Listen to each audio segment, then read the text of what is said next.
Good morning, everyone. Well, last Sunday I spoke at all the Masses, and we enjoyed that so very much, I thought I'd do it again, huh? By your perseverance, you will secure your lives. By your perseverance, you will secure your lives. The last line of today's gospel, perseverance will secure your lives. Beautiful words, and certainly when we look at this gospel in particular, that is ordinarily translated to remind us of the importance of living our Christian faith. Jesus gives quite the pep talk today. They will mistreat you. They're going to try to harm you. They'll say evil things about you. But don't worry, not even a hair on your head will be harmed. An image that has less and less meaning for me as the years are moving forward, but Jesus is reminding us of the seriousness of being his disciple, to be his disciple, to really live the values of the gospel, to persevere in that is going to involve suffering, and that's really the traditional way we look at this particular gospel. But today I'd like to take that element of perseverance in a different direction. And two things we've been persevering with in the last year. First of all, the year of mercy began December the 8th. Next Sunday, it will come to an end, the year of mercy. And we know that Pope Francis has called the entire world to the year of mercy, to reflect on God's gift of mercy, to call us to meditate upon that, to come to a deeper understanding and to live that in our own lives. And here at St. Greg's, I've encouraged you to look through life through the lens of mercy, is the term that I've been using, the lens of mercy, to see all things in that view of God's mercy, that gift of mercy. And I encouraged you a year ago to get a notebook or a journal and to prayerfully reflect on mercy and jot down what you've been learning. I won't ask who has done that. Hopefully some of you have. Hopefully all of us have. If not formally to write it down, but at least taken time to take the scripture and our own time of meditation to really come to that deeper understanding of God's mercy. I'd like to share with you, as we bring the year of mercy to a close, a couple reflections I've had through the course of this year, things I've learned. Probably the best story about mercy that I heard was here at St. Greg's during our Lenten retreat. Deacon John Gollan shared a story about Napoleon. I don't know if it's a true story or not. I did manage to find the story on the internet, so if it's on the internet, it must be true, absolutely. But, as the story goes, Napoleon is about to put someone to death, a young man, and his mother is pleading for mercy for her son. And Napoleon responds to her, your son has committed treason twice. Justice calls that he should be put to death. And the woman very boldly speaks to Napoleon and said, I'm not asking you for justice. I'm asking you for mercy. And Napoleon responds to her by saying, your son does not deserve mercy. And the woman reportedly responds to Napoleon, if he deserved mercy, it really wouldn't be considered mercy, now would it? And Napoleon, as the story goes, decided on mercy and spared her son and did not execute him. Justice is probably what most often we go for, and justice and mercy are two different realities. Hopefully we've reflected on that. I know I've learned that in a deeper way, that justice and mercy really are two very different things, and that mercy really is a gift. Mercy is a free gift, which God gives to each one of us, and we are called to give as a free gift to one another. Mercy is a free gift from God, a gift given to each other. Mercy is not owed. It has nothing to do with entitlement. We're not entitled to mercy. nor is it earned. We don't earn mercy, but mercy is a free gift from God and a free gift that we give to one another. Mercy ultimately flows from love. Certainly reflected a lot on that.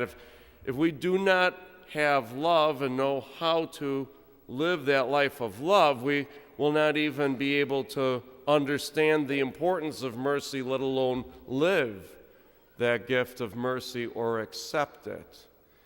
Mercy flows from love. And you've heard me talk about the word hesed a number of times in the last year, that word used in the Scripture, Old Testament and New, that enthusiastic love, hesed, the enthusiastic love of God the Father, which incorporates forgiveness, compassion, as well as mercy. Mercy is not forced from God. God does not force us to accept His mercy. And that's something important for us to reflect upon in our lives. God does not force us, but rather offers that mercy towards us. If you think of that very familiar story of the prodigal son, and the prodigal son, we know that the younger son who squandered his inheritance came back. We believe he accepted his father's mercy, came back as a son. But the older son, the brother who wouldn't even go into the party, we don't know if he ever accepted his father's mercy as the father came out to plead with him. God does not force us to take His mercy. And I'm going to guess for all of us, I know in my life, I've met many individuals who do not have mercy. And I've met many individuals who, sadly, I would state, do not live in a state of love. They live in a state somewhere other than love. They're always living in anger or bitterness. God doesn't force us to accept His mercy. He offers that love, that mercy as gift. Basically, we are called to be followers of Christ, which the title Christian comes from, which means we're a disciple of Christ. We're a disciple of Christ. We're not God Himself. We're a disciple. And what does that mean? As a disciple, we're called to speak the truth. And as we speak the truth as a disciple, we're to do so leading with mercy, so that those that we speak the truth in mercy will experience that love of God in and through us. In recent weeks, I've shared with you that I think the deepest understanding of mercy I came to is that in mercy we are to get into each other's skin. And I always preface that by saying it's not getting underneath each other's skin. We're pretty good at doing that sometimes as human beings. It's not to get under each other's skin, but to get into each other's skin, just as God did. Jesus took on flesh, got into our skin, experienced everything we experienced except sin, all out of love for us, including His death on the cross. We're to, as a Christian, follow that example to get into each other's skin, meaning to walk with each other, to become so intimate and involved in each other's lives that we share in the joy, the sorrow, the hope, the dream, the failure, the disappointment, the joy, the frustration, all of what life entails. That is mercy, to walk with one another and reveal God's mercy to each other in our lives. You know, the doors of mercy are closing. Our cathedral, the doors of mercy have closed. Every cathedral had a door of mercy. St. Peter's Basilica has the doors of mercy. Many churches had the door of mercy. And this year we invited you to go make pilgrimage to one of those sites in our diocese to receive that indulgence during this Jubilee year of mercy. I hope you did that. But as these doors of mercy close and I reflect upon the doors closing, it reminds me that now as these doors close, first of all, we are to live in a greater way mercy, corporal and spiritual works of mercy. And even though these doors of our cathedral close and throughout the world will be closed this week, we become that door. You become the door of mercy. I become the door of mercy. That people are to experience God's mercy as we enter into their lives. Even though the physical door may shut and lock, the door of our mind, heart, and soul must be open and be that door of mercy for the rest of our lives. I hope you've reflected on that and persevered in it through the course of the year. And if not, you have a few days left before the year of mercy ends, Christ the King Sunday. I invite you to really pray about mercy. Another element that we've persevered in through this year is the Upon This Rock campaign. And I invite the ushers to come forward at this time to pass out these cards once again.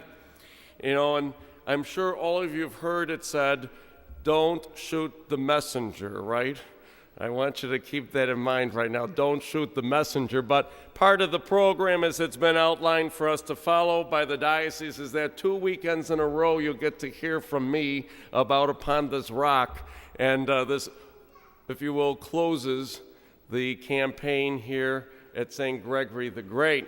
And these cards are being passed out, and I'll tell you in a moment what we'll do with them. They're the same cards as last week. I will not go through them again. But to briefly update you, we're at 71% of our goal, about $4.1 million, the goal $5.75 million. And if you've already made a pledge, you need to do nothing with that card. And we thank you once again for that generosity. If you last week filled out the card and checked off that you were praying, you need to do nothing about that card because we'll be in touch with you. If you filled out that card last week and checked off, no, I'm not able to give a gift at this time, you don't need to do anything with that card. However, if you have not made a decision, we ask you to please do so and to fill out that card, and you'll see it calls for your name, address, phone number, and on the other side it gives suggested donation amounts. Any gift is acceptable though. And we invite you, if you are willing and able to make that donation, to do that this week, that commitment, that 5-year pledge, and to check that off. And during the creed, the ushers will come and pick those cards up.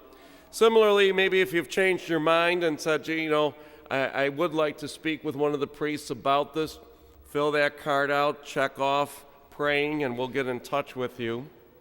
And finally, if you would never ever like to hear about this again and desire not to, make a gift, fill it out and check off no at this time, because there is going to be another mailing done on this.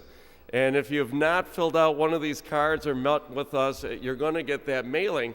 So if you would like to never hear about this again, please fill out the card, just check off no, and it'll do a few good things. First of all, it's going to spare you getting that letter. Secondly, it'll save our staff time and energy in getting that mailing done. We'll be a little greener of a parish, we'll have saved a few trees from all the paper, and we'll also have saved some of our money on postage and printing costs. So we invite you to really make that decision today. One of the best stories here at St. Greg's of Upon This Rock, last Sunday at the 12:30 Mass, one of our pre-teenagers who was an usher, she made a pledge of $52. She pledged $1 a week for 52 weeks. I think that was an awesome story that she took responsibility in her pre-teenage years for her parish, for her church. It's a beautiful sign of life. The final word, I would hope that I've persevered in this and will, and that is the word of thanks. I thank all of you who have given so generously to the Upon This Rock campaign and the sacrifices that I know many of you have made. I thank all of our priests. All three of us have made a commitment to Upon This Rock here at St. Greg's. And for those who have served in other capacities helping us, I thank you. And for the many who have met with us, but for many circumstances were unable to participate, I especially thank you for the humility with which you came. And in this year of mercy, you allowed us as the priests of the parish to, if you will, get into your skin to know what is going on in your life. and be able to walk closer with you as your priests. I thank you for that. And I thank one and all for all of what you do for the church as a whole and for us here at St. Greg's. Please know that I will persevere in thanking you, and I persevere in giving prayer every day for you. May God bless you all so very much.